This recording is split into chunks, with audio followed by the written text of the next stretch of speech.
The sea doesn't sound the way people think it does. Out here, far from the coast, it doesn't roar or crash dramatically like in movies. It breathes, slow, deep, endless, as if something enormous is sleeping beneath the water, inhaling and exhaling without ever waking. That was the first thing I noticed as the boat cut through the fog. The engine hummed weakly, struggling against the current. Cold mist clung to my face and clothes, soaking through my jacket no matter how tightly I pulled it around myself. The horizon had vanished completely. Sky and ocean blending into one endless gray void. I checked my watch. No signal, no bars. Just a dead screen reflecting my own uneasy face.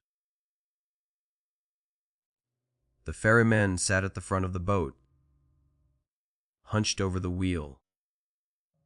He hadn't spoken a word since we left the mainland. Every now and then, he glanced over his shoulder at me, his eyes lingering a second too long, before snapping back to the fog ahead. I tried to make conversation. "So how far out is it?" I asked.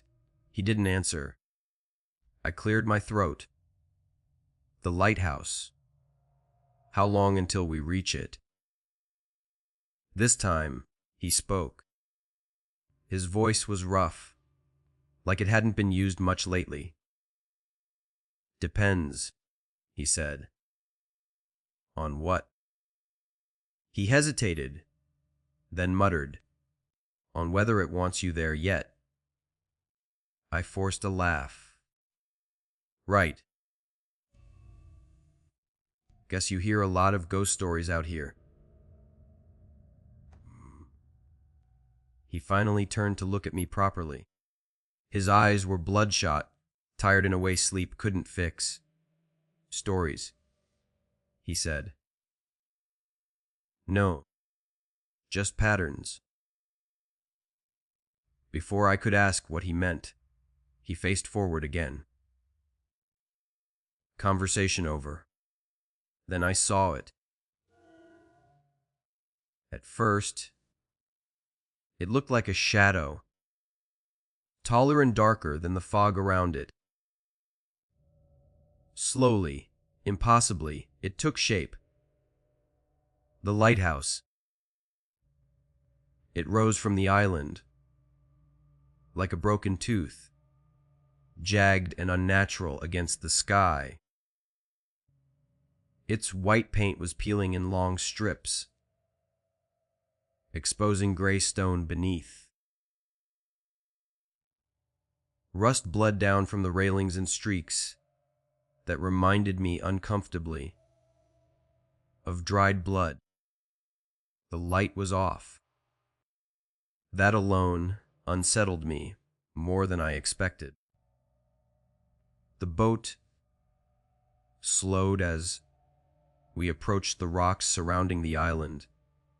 There was no dock, no welcoming structure, just sharp black stone and churning water.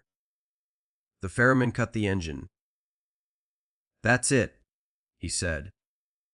I stared at him. "That's as close as you're taking me." He nodded. "There's no dock," I repeated. "You'll manage." Before I could argue, he grabbed my bag and tossed it onto the rocks. It landed with a dull thud, dangerously close to the water. "Hey!" The boat shifted suddenly. I lost my balance and stumbled forward, boots splashing into the freezing sea. When I turned back, the ferryman was already pulling away. "Wait!" I shouted. He didn't slow down. As the boat disappeared into the fog, his voice drifted back to me, barely audible over the waves. "Don't let the light see you watching it." Then he was gone. I stood there, ankle deep in icy water, staring at the lighthouse. The island was completely silent. No birds, no insects, nothing. Just wind and that slow, breathing sea. The path up to the lighthouse was little more than uneven stone and wet soil. Every step felt unstable, like the ground itself wasn't entirely solid. The closer I got, the stronger the smell became: salt, rust, damp wood, and something faintly sweet beneath it all. Rot, maybe. Or something worse. The lighthouse door was metal, thick, old. Its surface was cold enough to sting my hand through my glove. I knocked. The sound echoed hollowly inside. No response. I knocked again, louder this time. Nothing. The handle turned easily. Unlocked. The door groaned as I pushed it open, releasing a breath of stale air that made my stomach tighten. The inside smelled abandoned: dust, oil, mildew. Like a place that had been closed for a long time, but never truly emptied. "Hello," I called. My voice came back warped, delayed, unfamiliar. The ground floor was circular. A wooden table sat in the center, scarred with deep scratches and burn marks. Papers were scattered across it: notes, logs, loose pages yellowed with age. Someone had been here. Recently. A narrow bed rested against the wall. The blanket was perfectly folded. Too perfect. I set my bag down slowly. The silence felt expectant. I picked up the nearest book, a log journal, leather-bound, worn smooth by nervous hands. The last entry was 3 days ago. My throat went dry. The handwriting was shaky. Light turned on by itself again. Swore I shut it down. Found it burning at dawn. I flipped the page, hearing the horn even when the sea is calm. I frowned. There was no foghorn listed in the equipment inventory. The earlier entries grew stranger the further back I read. Do not look directly into the lens at night. Lock the door before sunset. They are not reflections. I closed the book. Isolation does things to people. Stress, lack of sleep, the mind filling in gaps. Still, my hands were shaking. The staircase spiraled upward along the wall. Metal steps worn smooth by decades of use. As I climbed, each step groaned loudly, the sound echoing through the tower. Halfway up, I stopped. I could hear something. Breathing. Not mine. Slow. Deep. Steady. It seemed to come from everywhere at once. From inside the walls, the floor, the air itself. I held my breath. The breathing continued. Then suddenly, silence. The kind that presses against your ears. I swallowed hard and kept climbing. The keeper's quarters were above. Sparse. Personal. A single chair faced a narrow window overlooking the sea. Deep scratch, marks covered the floorboards beneath it, forming uneven circles. The bed is unmade. The sheets were damp, cold, as if someone had just stood up. That's when I noticed the mirror. Oval, slightly warped, hanging opposite the bed. I don't remember walking toward it. One moment, I was across the room. The next, my face was inches from the glass. My reflection stared back at me. Then it blinked. Late. Not by much. Just enough. I staggered backward, heart pounding. When I looked again, everything was normal, just me. Pale, shaken. I let out a nervous laugh.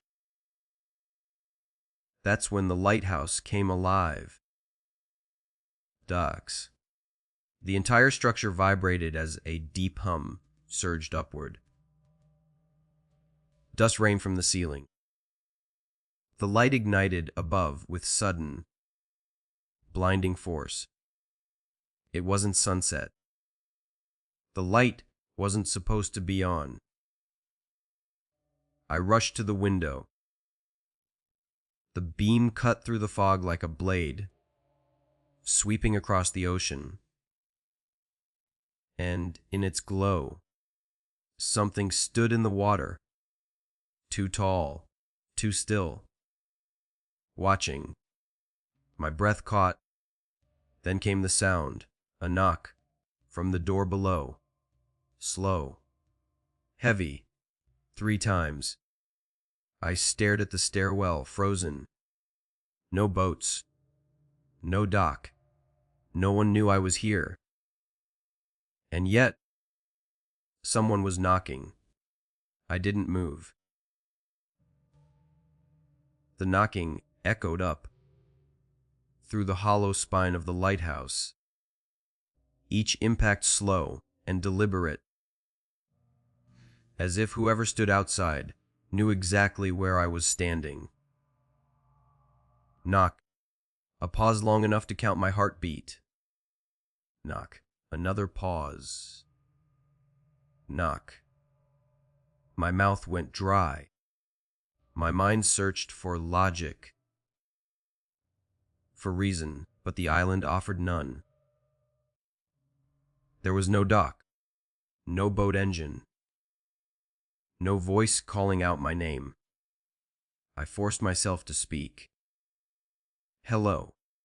My voice sounded small, weak. No answer. The lighthouse hummed above me, a deep vibration that traveled through the walls and into my chest. It didn't feel mechanical anymore. It felt alert, awake. I stood there for a long time before descending the stairs. Every step groaned under my weight, echoing far longer than it should have. My hand hovered near the railing, slick with rust and moisture. When I reached the ground floor, the door was exactly as I'd left it. Closed. Still. I unlocked it slowly, Cold wind rushed inside, sharp and biting. The fog pressed close, swallowing the rocks just beyond the doorway. I scanned the shoreline. Nothing. No footprints. No movement. No sign that anyone or anything had been there. I locked the door again. That became the first rule I followed. The light stayed on all night. I tried to shut it down just after midnight. The control panel was old, but functional. Heavy switches, thick cables. Everything responding as expected. Everything except the main lever. When I pulled it, resistance pushed back. Not mechanical. Pressure. The hum deepened. My teeth vibrated. A sharp pain bloomed behind my eyes, like something squeezing my skull from the inside. I let go. The light brightened. The beam swept faster across the fog, slicing the darkness again and again, as if searching. I stumbled away, heart hammering. Sleep never came. Every time I closed my eyes, I heard footsteps above me. Slow, deliberate steps circling the lantern room. Sometimes I heard water dripping, too close, as if the sea itself had climbed inside. Near dawn, exhaustion finally dragged me under. When I woke, the silence was unbearable, for light was off.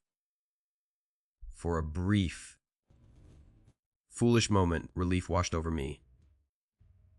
Then I saw the logbook. It was open on the table. I knew I hadn't left it that way. A new entry had been written beneath the last one. The ink was still wet. It knows you're here now. My hands shook as I stepped back. I spent the morning forcing myself into routine. Checking the generator. Inspecting the structure. Reviewing supply lists. Tasks grounded me. Gave my mind something solid to cling to. Nothing was wrong. No malfunction. No damaged wiring. No explanation. Outside, the fog never lifted. Not even for a moment. By midday, I noticed the rocks below the lighthouse were darker, slicker than before. I checked the tide charts. The water level hadn't risen, and yet the sea felt closer. That's when I saw it again, far out in the fog, standing where no solid ground existed. The shape didn't move, didn't sink, didn't sway with the waves. It watched. When the rotating beam passed over it, the fog peeled back just enough for me to see its outline. Too tall, limbs too long, its head tilted at an angle no living thing could hold. The moment the light moved on, it vanished. I stepped away from the window, heart pounding. As evening approached, the lighthouse began to feel different. The air grew warmer, heavy, damp. The walls vibrated faintly, like something massive shifting deep inside. The structure, Then came the whispering. Not voices, not words. Just the unmistakable sensation of being spoken to. I pressed my hands over my ears. It didn't help. The sound wasn't in the air. It was inside my head. Keep the light on. The message carried no emotion, no malice, just certainty. I'm leaving, I whispered, at first light. I'm done. The whispering stopped. The light ignited. Not gradually. Instantly. The beam locked into place, no longer rotating, aimed straight out to sea. Something moved in the water. Slowly, deliberately, a shape began to rise. Water poured from it like rain, as it emerged, pulled upward by an unseen force. Its body was wrong. Too thin. Too tall. Joints bending where they shouldn't be. Light intensified. Pain exploded behind my eyes. The warning flashed through my mind. Do not look directly into the lens at night. I turned away at the last possible moment, collapsing to the floor as the hum reached a deafening pitch. When I dared to look again, the beam was rotating normally. The sea was empty. The wet footprints on the stone floor beneath the lantern room were very real, and they were leading toward the stairs. I stared at the footprints for a long time. They were wet, dark, perfectly defined against the stone floor. Human, shaped, bare feet. They started beneath the lantern room and led toward the stairs, downward, away from the light, away from the sea. My first instinct was to convince myself they were mine. I checked my boots. Dry. My socks. Dry. The prints were fresh. The glistening, something had come inside. I backed away slowly. Every muscle locked tight, listening for movement below. The lighthouse was silent now. No hum. No vibration. The light above rotated steadily, pretending nothing had happened. I didn't follow the footprints. Not yet. Instead, I locked myself in the keeper's quarters and waited for morning.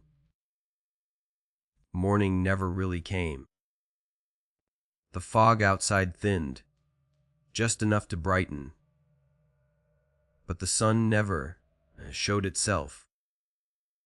Time felt stretched, distorted, minutes dragging on forever.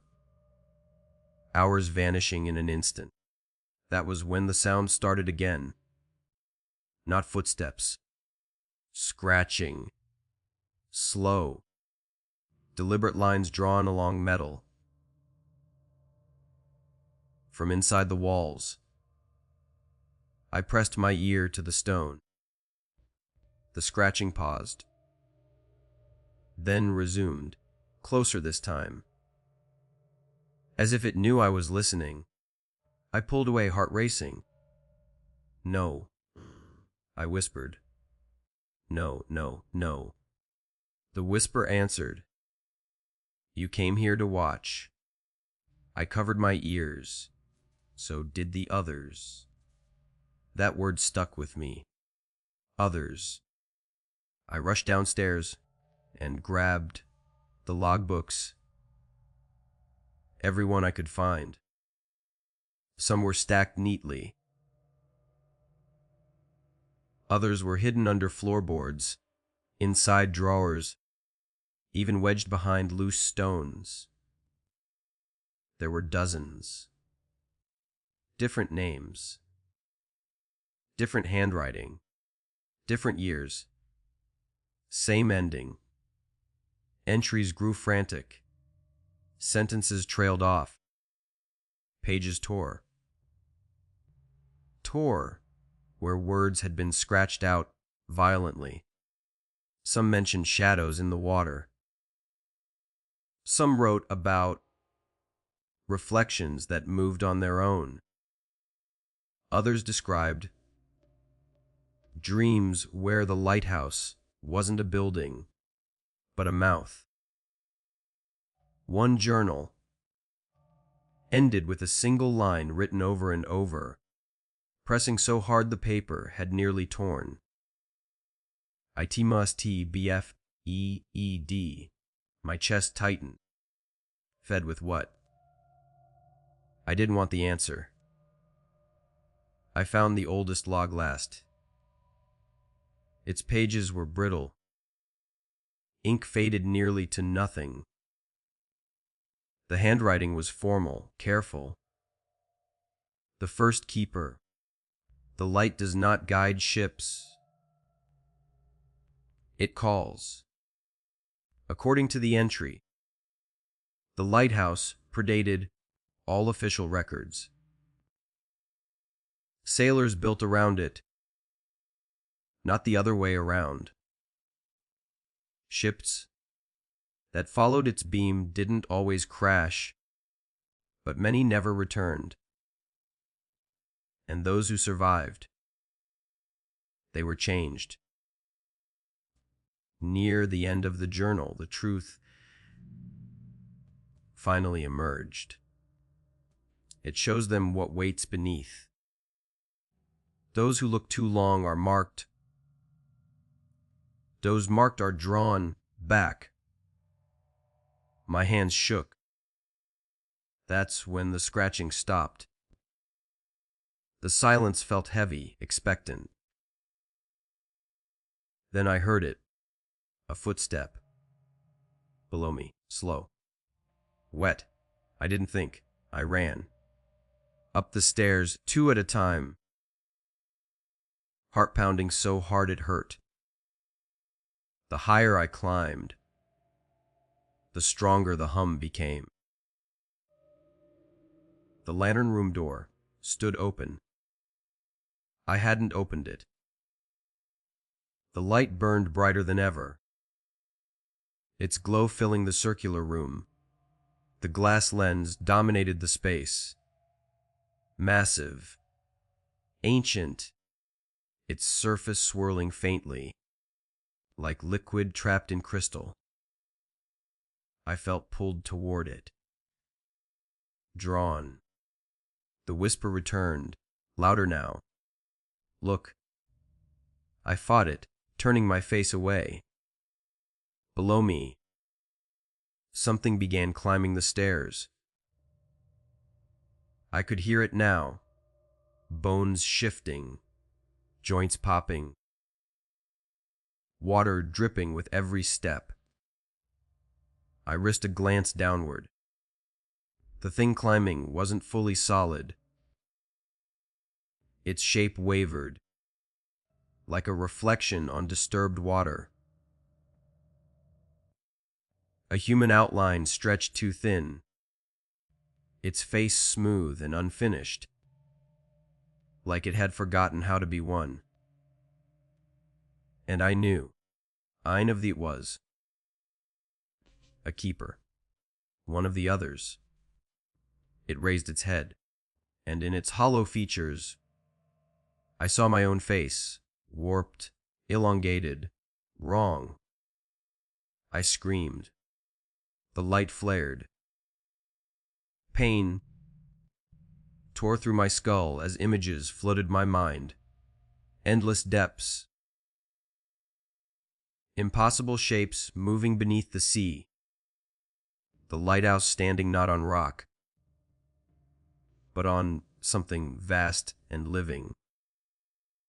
I understood then. The lighthouse didn't kill. It kept.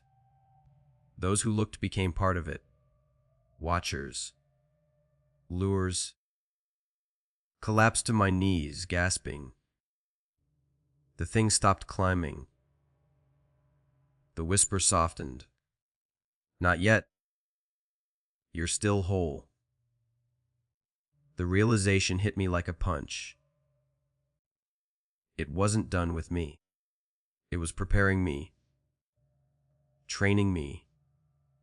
I scrambled backward, away from the lens, slamming the lantern room door, shut behind me.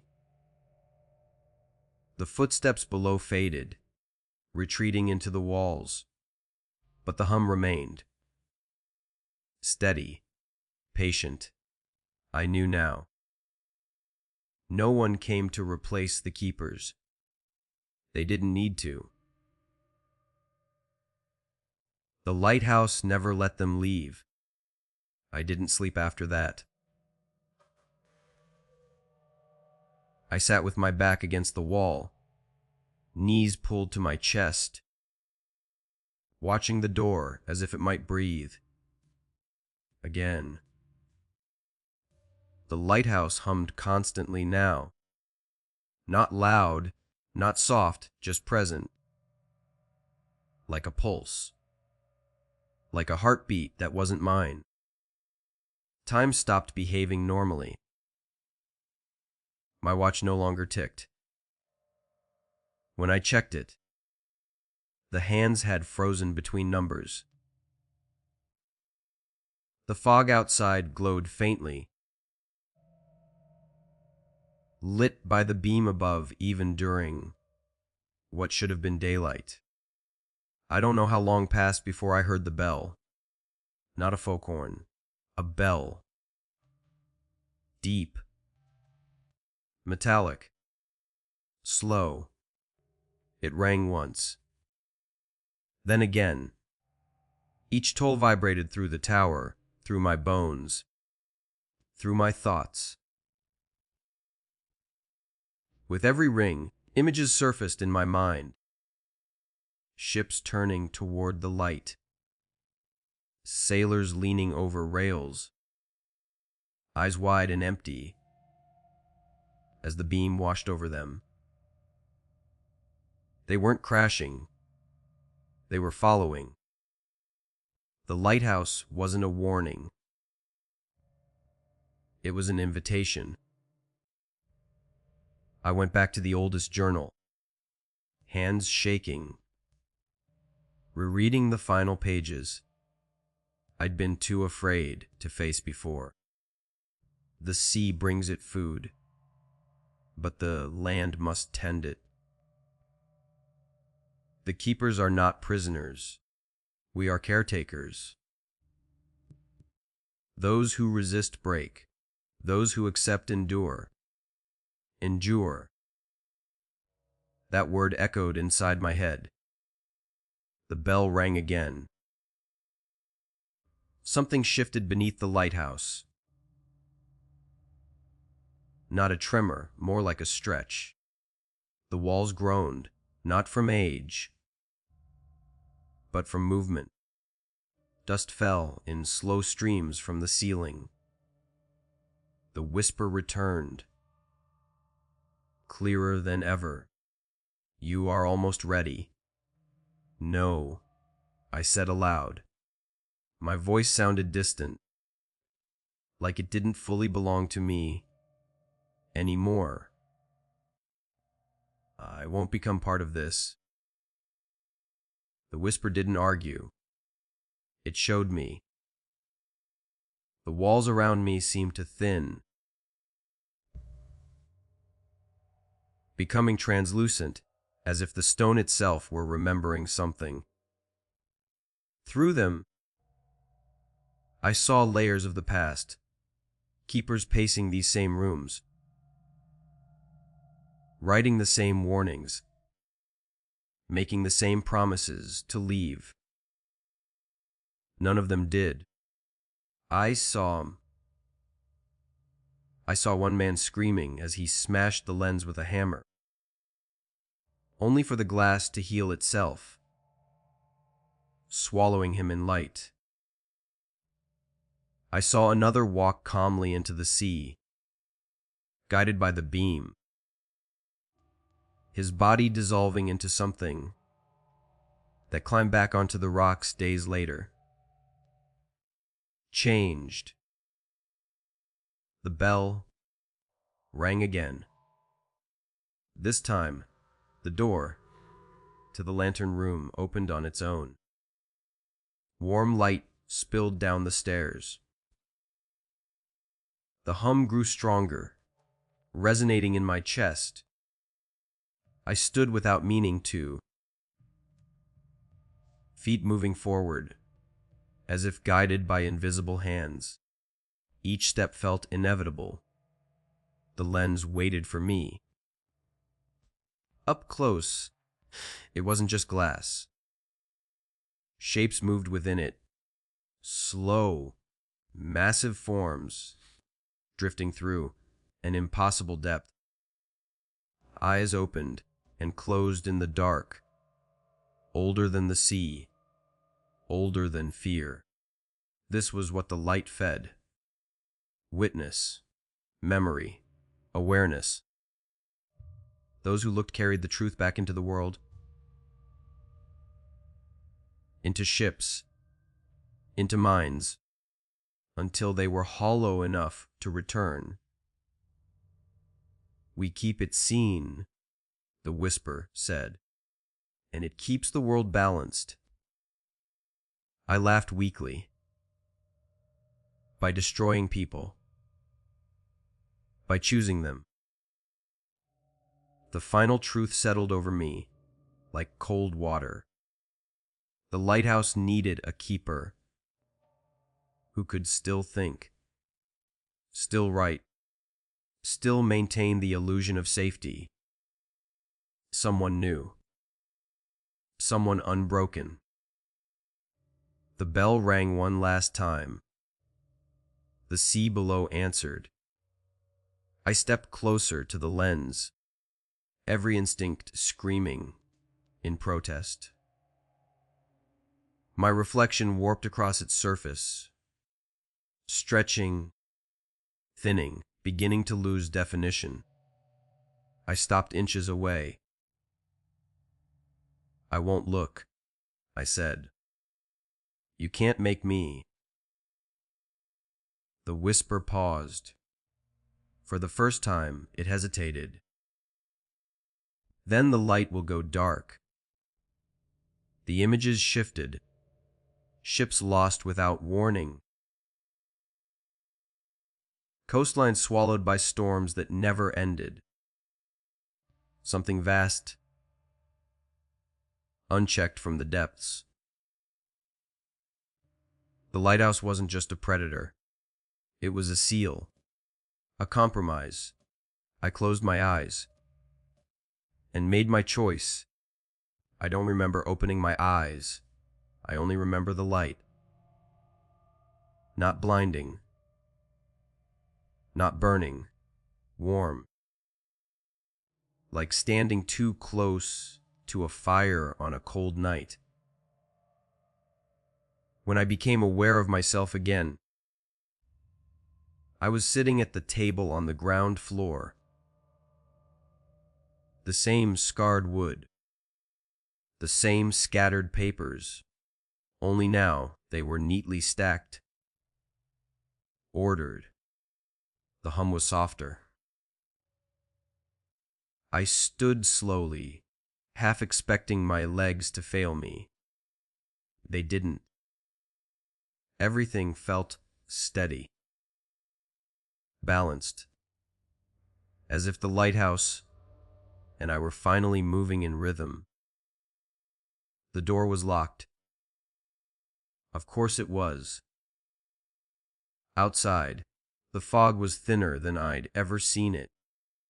The sea still breathed. But its rhythm was calm now, controlled. I climbed the stairs. The lantern room waited above, glowing gently. I didn't feel fear anymore. Not the sharp kind. Just a distant awareness of what had been lost. The lens was clear. No shifting shapes. Eye-watching eyes. Resting. Satisfied. I understood then. I hadn't looked into it.